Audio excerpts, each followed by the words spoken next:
Today, I'll bring to you the theme of meant for good. God intended for good. Ang doctrine of suffering usahay lang matudlo o matagaan o emphasis is because siguro ang pag-antos diri sa kalibutan murag normal naman lang. Pero actually, mo ginang atong number one struggle diri sa kalibutan ang pag-antos. Now, pwede ang pag-antos nimo sa financial, pwede po ang pag-antos nimo sa relational, pag-antos nimo physical sa mga edad. Ansam na ay pag-antos sa spiritual, batok sa sala. Now, all of us are having this what we call suffering. But there's a question that always comes into our mind, why the good person suffers? Ngano man ang mayong tao, mantos. Punta, dili na mo antos ang mayong tao, tungod kay naningkamot man siya nga himayaon niyang Diyos o lipayaw niyang isig ka tao. But sometimes, this martyrdom, nagitabo ni miski sa mga anak sa Diyos, nga kung sa diin ang uban, wala na sila pleasure sa suffering. Wala na sila kalipay kay they thought, well, mo ni siguro nga kung kinabuhi din sa yuta, muantos na lang yun. But I tell you, dili na mao, di ay. Now sa Biblia, there is still hope. And God is not yet done with you. There is always a bright future ahead waiting for you if you are not yet experiencing it now. Na ay gitawag nga kalipay, na ay dawag victory, sa away kanina, victory in Jesus. Now in Genesis chapter 50, there is a story nga kung sa diin makita nato very realistic and it really happens. And we are now talking about the life of Joseph. Joseph means Jehovah added. So makita nato ang life ni Joseph, kuan siya, mura siya roller coaster, na kalipay, kasubo, kalipay, kasubo, kalipay, ups and downs. Now for us, nga mga Sunday school pupils ng una, natudloan ta ni pinagi sa mga Sunday school teachers nga faithful sa pagtudlo about sa life ni Joseph. Now for us, it's just a review, but we can find a lot of wonderful truths and lessons siyang kinabuhi. Where in fact, no, this is one of my favorite stories in the Bible, and every time I read this story, it made me cry. Kaya nga naman, grabe, grabe ang pangitabo. And you can see also the happy ending. Pero one thing naka-caught sa akong attention is the father and son relationship. Grabe ang love ni Jacob, which is now Israel. Muna ang nasod ng Israel, gikuha diha ang 12 tribes. Ang gugma sa amahan sa anak nga grabe, o ang gugma po sa anak sa amahan. Kung sa man ka-intimate ang ilang relationship, mao po ka-opposite sa mga igsoon. Kaya na makita nato bitaw sa mga igsoon karon na ay jealousy, na ay hatred, cold indifference. So this is also the event or the story in the Bible nga makarelate ta tanan. And Joseph, in the beginning, we can read in the scripture, in the book of Genesis, he was loved by his father. In fact, favorite siya. Dautan ba may favorite? I don't know kung ang favoritism, murag iba to ang iyahang importante lang sa kinabuhi niya. Pero usually sa tuwa, basta gani agot or bunso, murag special yun tungod kay baby pa ba? Now, Jacob made a wonderful coat for Joseph.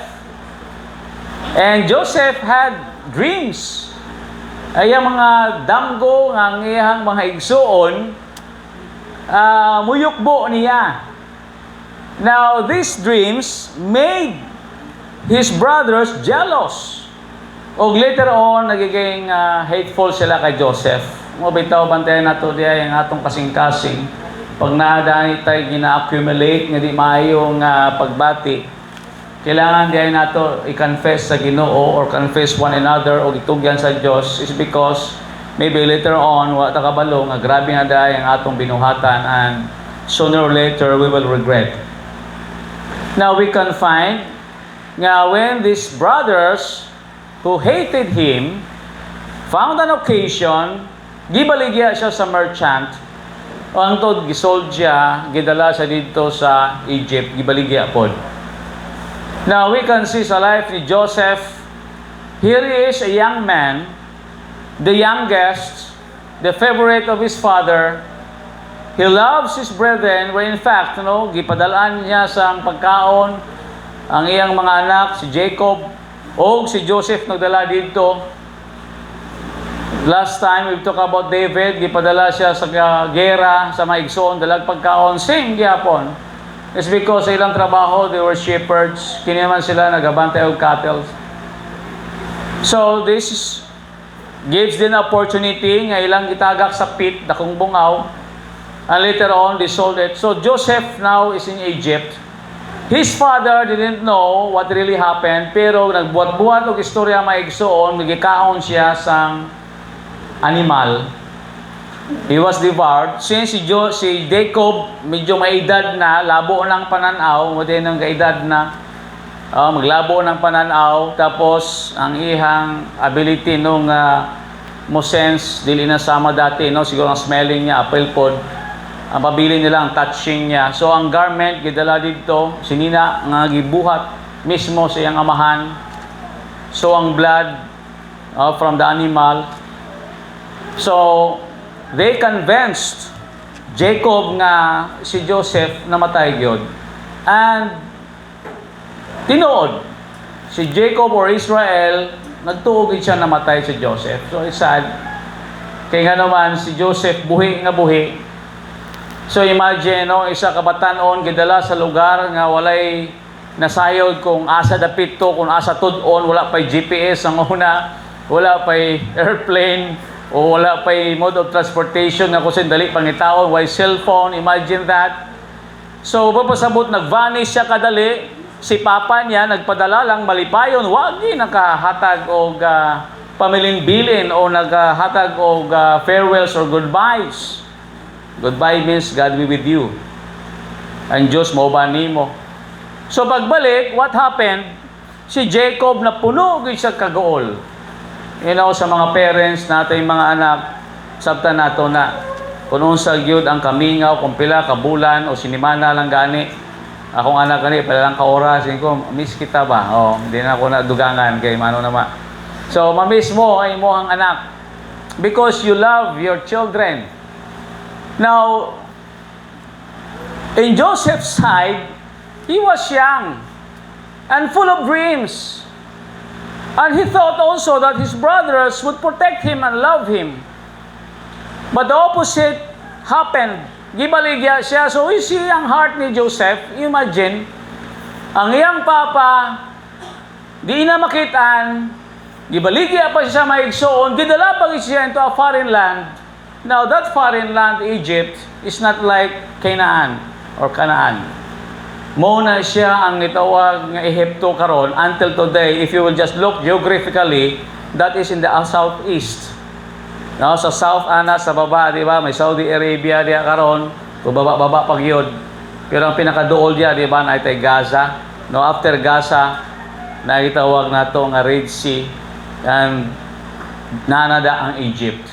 So you can see, hantod karon, those Israel, those nations, Israel, Egypt, nahana karon. So we are not talking here myth, or gitawang katang isip lang, or buhat-buhat lang, nga istorya.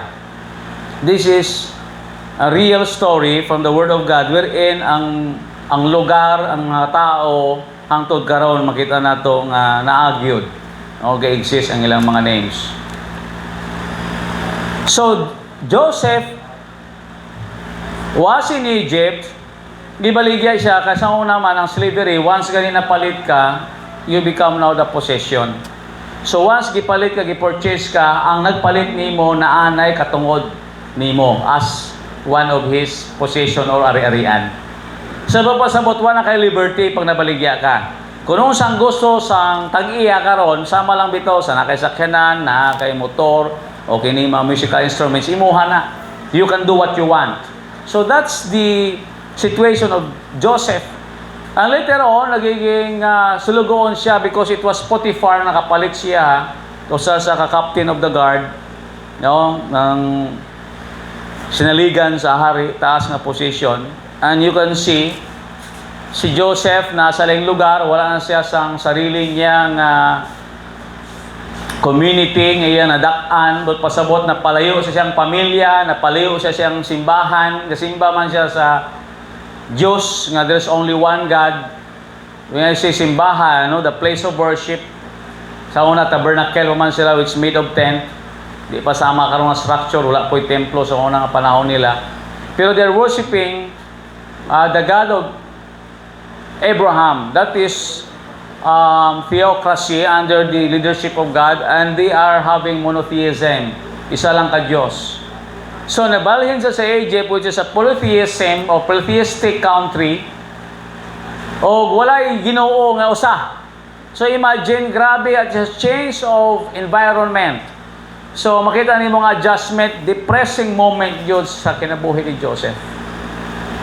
So nagpuyo po siya sa laing balay. Grabe ba? Grabe. Nagtuoy ang papa, patay na siya, maigso na, gibaligya siya, wala yung kontak. No, dili sama karon kung ang imong ginikanan, dugay mo na wala kita, IKMGS nimo.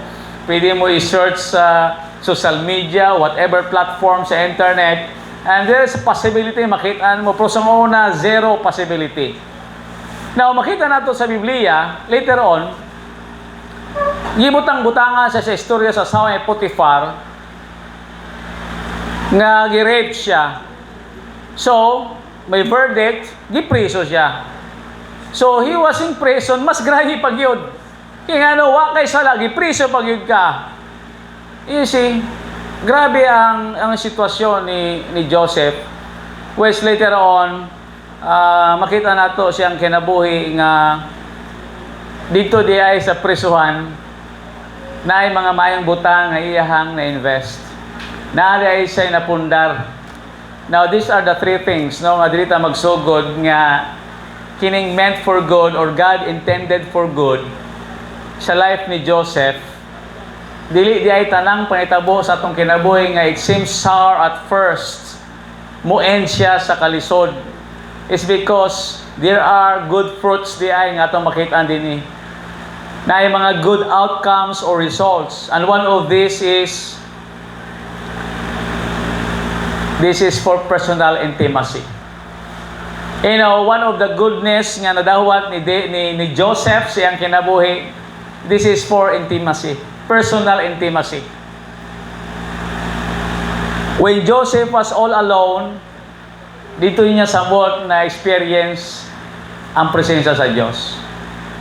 There was also a story here in the Philippines, atong isa ka senator, nga when he was in prison for 7 years, this is Senator Aquino, ingon niya sa siyang memoirs. Sa una, Senator ko, I don't have time for this. But while in prison, sultan niya, I have so much time reading the Bible. And you can read that in history. Nakabasa sa pulong sa Diyos. Sa mga tao nga nasa prison, as I have mentioned before, sa atong city jail ministries ang una, I envy them. Why I envy them? It's because for 5 consecutive services, they can do that in a single day. Kita sa 2 hours, 1 hour, kapuya na ta, di ba? Atong lawas, tired na ta.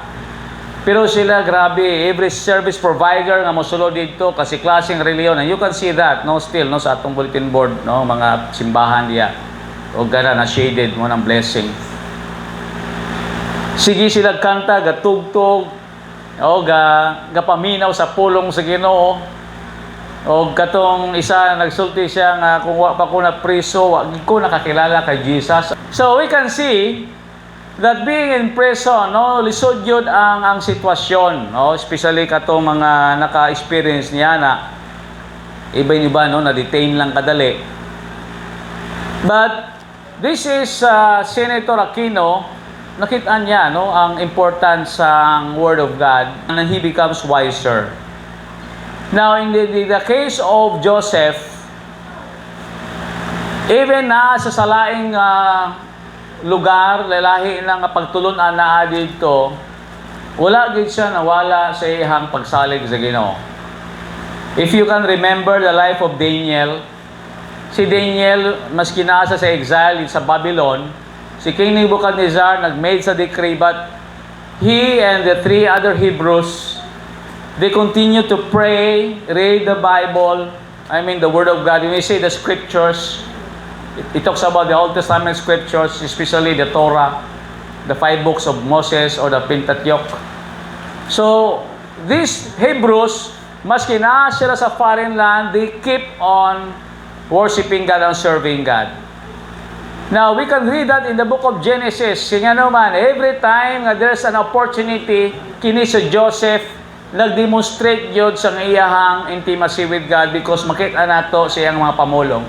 Remember, when he was in prison, na dito'y nag-dream, o samtang nag-dream siya, nakita niya nga lisod di ay ang iyang sitwasyon, sa interpretation ni Joseph, is because ang isa sila happy di siya maging sentensyado, ang isa naman ma-elevate. O it so happened, no, nga gi-answer sa Ginoo, it happened, gi-answer sa Ginoo, and that person served in the palace. So those are the fruits of his intimacy, and later on, we can find more sa lesson ngani, nga paano gyud ni gawas ang real nga closeness. When say intimacy, the closeness, ang iyang pagkasuod sa Dios sa relasyon. Now, ang relationship man gud sa Dios, dili na siya pwedeng i-fabricate ra nato. Usually, ang atong itawag nga fortitude or the strength of mind, nga when adversity comes, natin courage, resulta ni siya kung paano nato i-develop atong kagalingon diya sa Dios. Dili ni siya pwede lang magpaka-kusgan ta o maging resilient ta or the ability to bounce back, nga maingon ta kaya nako ni nga wala dai kay foundation na strong. You are not rooted and grounded. Now si Joseph, siyang kinabuhi, though he was far from his homeland, from his community, from his place of worship, from his brethren, but he continued to talk with God, talk to God, worshiping God privately. Now, this is something unta atong pod masunod, nga in times nga kita diay na sa troubles, we will be tested. But pasabot, there are times nga dili ta kanunay bitaw nga kanang makit-an bitaw nga kusgan, makit-an nga influensyado, makit-an nga hero. Because in the foreign land, you are nothing. Wala gid siya. Di siya kilala. In fact, pagtanaw nga you are just a slave, you are just a slave. Pero maski ana pa man ang sitwasyon ni Joseph, but still, he keep his composure. Kanang you are not bothered. You see, it's not easy. Lisod kayo describe ang kinabuhi ni Joseph is because despite the fact na grabe ang iyang suliran, ang iyang surroundings, but he kept his composure. Lisod biya na ka na magpakiring nun ta nga wala tay gihugutan. Kanang mapakaingon ta nga kusgan ta, kaya na ako ning problema nga maabot sa kuha, I will not be overwhelmed or daunted. Di ko kaya nila, di ko mapukan, ani kaya ko mabarog. Nga wherein, wala man tay ginhugutan. Now, si Joseph, why we can say that it is meant for good? Because Joseph has this personal intimacy. Instead of mourning, frowning, murmuring against God, and instead of complaining, Joseph spent more time with God. Muna yung challenge sa tuwa every day. There are a lot of things in this world nga pwede tayo complain. Daghantag pag-anto, sakit sa atong lawas, kulang atong budget, daghantag mga problema, nganong di man maundang pagkahuman sa isa napayusa. Or while kita nag-aatubang sa laing problema, nanamay mo abot. It calls for intimacy. God wants you to spend more time with Him because the more kita ginatry, ginatest, the more ta mo cling sa Diyos, mudut-dut ta sa Ginoo. Ingano man, ang atong strength, gikan lamang sa Diyos. David said, my help comes from the Lord who makes heaven and earth. Dito ko katanaw sa Ginoo, I will lift up my eyes unto the hills. This is the kind of fruit nga ni Joseph, ga-enjoy niya, may intimacy with God. Yes, I'm busy with my brothers, with my father, I'm enjoying. Pero being alone, I can spend more time with God. You know, kung ikaw masakiton, o kung ikaw na kay kalisod, di ba, di makakalaag kung kay kwarta, tama? Pero God meant it for good.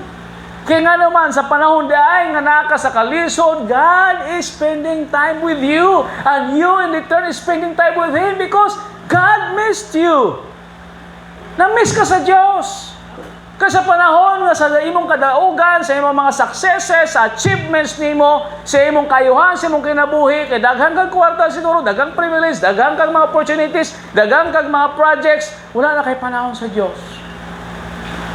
Pero ang Ginoo, gusto siya makig-istorya nimo. Gusto siya makig-hinabi nimo. You are not paying attention anymore to His Word. You are not anymore reading the Bible. You are not praying or talking to God. Same is true with our family. Sa ato mga pamilya, makita nato usahay si Papa, wala na'y panahon makig-hinabi sa anak. Ang asawa, complain na sa bana, kay wala na'y panahon. Kaya nga naman, you are occupied with a lot of things. Pero sa dihang diay, kanatay mga troubles, you can sit, you can laugh together. Turn off your cell phones while eating, di ba? Usahay kita muna sa tuwa, na ata sa lamisa, gaandar pa ang TV, napatay mga cellphones, and we don't have a quality time. Yes, nagkuyog ta, pero di ta suod. Pwede ba na nga natay Diyos sa kinabuhi, pero wala ta intimacy? Pwede. Pwede ka na sa church, pero ang imong focus wala sa iglesia, wala sa Ginoo siyang pulong. Pwede nagkuyog ka sa iyong pamilya, pero you have full of gadgets, o daghan mo glaing, nabuhat. Kung kakahon tayo, kanlap nyo the other day, wala kabalo sa siguro, pero ginalasap ko ba? Go turn off your cell phones, pero akong gina-experimentuhan. Nindot dahil no, kanang mga good old days, kanang wala pa yung mga cellphones, white TV, kanang ito, nagkakaon mo, tapos kiktaw-anay, istorya, mga facial expression, kapaminaw ka, mabawaan mo yung problema, pero sa unang panahon, lahi man po, pagkahuman, assignment, ha, mo yung assignment. Ang uban, grabe po good, may devotion po good, family devotion before mo kaon. Pero nowadays, grabe, usahay, yung sitwasyon. Samtang kakaon, katanaw cellphone, ka TV, wala na itingugay. Tinood ako yung ta sa balay, pero wala ta intimacy. You know, Joseph experienced intimacy. Sa diyang nalayo siya siyang pamilya, sa iyang mga kaigsuonan, ang iyang kanunay nga kumpenyo ng Ginoo. You know what? When you are so down sa imong kinabuhi, do not ever forget the promise of God. I will never leave you nor forsake you. You know that Hebrews 13:8, gikan na sa Psalms. Nga kung sa diin ng Ginoo, He is the same yesterday, today, and forever. Ang Diyos di ay mukuyog nimo. And Joseph claimed that promise. You know, sa atong kinabuhi, it was meant for good. Siguro karon di ka nasama dating daghan ka mahimo is because ang imong financial siguro gamay na lang. Ang imong kapasidad, siguro ang imong lawas di nakasama dati, kakusgan na makasuroy ka, makaskiasa. But you know what? You can spend more time with God and God could fill that emptiness and still you are joyful. Especially sa mga seniors. Siguro matanaw mo, I'm not productive anymore, di na ko kusgan, wala na ko mahatag sa Diyos. Pero dili man ato mabuhat para sa Ginoo ang kanunay importante. God wants you to have intimacy with Him. There was a pastor na mong instructor dito sa Asia Pacific Institute for International Studies. Isultin niya nga yung plano gud siyang kinabuhi ngonta may dako siya nga simbahan, congregation. Mo lang iyang dream siyang kinabuhi nga ma-master siya sa dako nga congregation, dako nga church. Pero later on siyang life kasi mga 50s kapi naman, almost 60 na.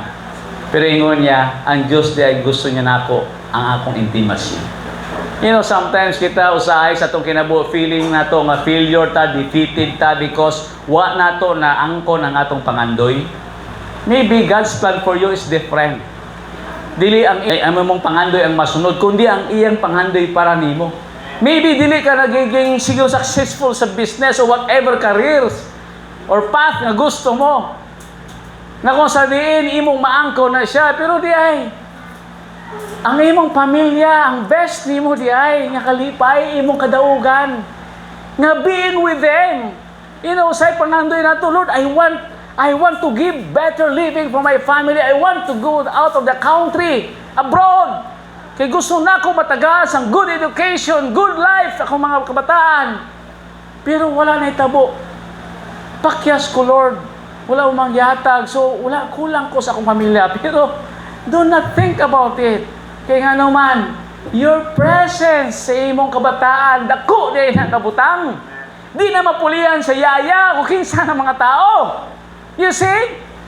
And those years, usahay na malingon kasayang, wala gid ko nag-guide. Wala gid ko nakahatag og panahon nila. Lahi gyud ang mama o papa nga mag-alaga kaysa ibang tao. You see, that is the example of intimacy. You know, si Joseph, grabe ang iyang time sa Ginoo. The more siya na-test, whether sa temptation na siya, sa physical, ginatempt ang iyang temper, and everything na lang, ginahimo sa yawa, nga mahimo siya, mga pilihon, pero siya kanunay nagdutdut sa Diyos. You know what? Kung ikaw naluya sa pag-ampo, that's the best time for you to pray. Kung ikaw na'y gana sa pagbasa sa Bible, that's the best time for you to open the Bible. Kung ikaw ginatapol na sa pagsimba, dalay mong tiin, ilakaw na adto sa simbahan. Munang kanindot. Kaya nga naman, God is asking you of your presence, not all the time your presence. Dili nga nakahatag ka sa simbahan, naka-donate ka, or whatever diya, okay na. God wants your body as a living sacrifice. God wants you as you. Dili ang usang marinder ni mo. Ikaw. Muna bitaw, maingon ta nga physically present, but mentally absent. Muna bitaw na atay mga family time, nanong na atay lakaw, is because kung dili na ta sa balay, daghan disturbances o distractions, right? Maadto ta sa lahing dapit, mag-picnic ta. Dito ta sa mga walay signal, kaya naman na atay quality time. Because we wanted to have intimacy. Nga dili mahatag sa balay. Kaya nga makaistorya ta, makahimamat. We have laughter, mag-istoryahay ta. Na sa una, nakakuha man ang gusto ko mga anak, manggawas mi. For the sake lang, no, nga kanang inato bitaw kanang dati ba karon mabawaan nila nga ilang day mga tiil halos na pras na kataas, no, wala may laing himuon. Magbibantayan na lang.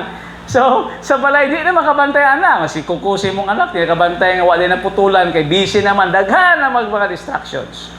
But God wants intimacy with you. That intimacy ngayon niya, you know, fear not for I am in the place of God. Siya maigsoon. Later on, ingon po siya, ayaw po kahadlok. I will nourish you. You know, makita ito sa kinabuhi ni Joseph, siyang intimacy with God, he was able to forgive. Mapasaylo niya ang iyang mga igsuon, and wala siya revenge. Wala siya itawag na judgmental na attitude. Kung ikaw dili ka fed by the word of God, what will happen to you? Kana mga tao bitaw nga wounded, grabe na sila ka-reactive. O ang mga tao bitaw nga nag-atubang sa mga kalisod, lisod kayo mo control. Pero this person, maghabi, sultin niya, am I in the place of God? Naaba ko sa lugar sa Diyos, nga di ko magpasaylo, di man po Diyos. Ako tao man po nga may sayop, pero sultin niya, sa una pamugi pasaylo na ako. And later on, you will understand more of that. Pag wala siya nag-revenge, wala siya naman na malus. Kung gitugyan niya ang tanan sa Diyos, so that is what we call serenity as we observed, no, last Sunday.